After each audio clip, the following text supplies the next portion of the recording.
Hey everyone, today I'll show you how to connect Airtable to n8n. First, go to n8n and log into your account. Now click on Create Workflow from the top right corner. Then click on the plus button to add first step in your workflow. Now search for Airtable and click on it. Next, click on New Airtable event as the trigger.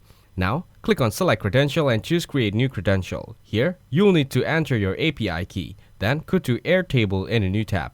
Now enter a token name, it will show up in the record revision history. After that, click on Add a Scope and select the needed permission. Keep clicking Add a Scope and select all required permissions one by one. Then, add the base that you want to connect. Now, click on Create Token. Then, copy the API key that shows up. Go back to n8n and paste the key into the credential field. Then, click on Save. As you can see, it's now saved. Now go back to your workflow and continue setting up the Airtable steps. Thanks for watching, hope you find it useful, don't forget to like and subscribe.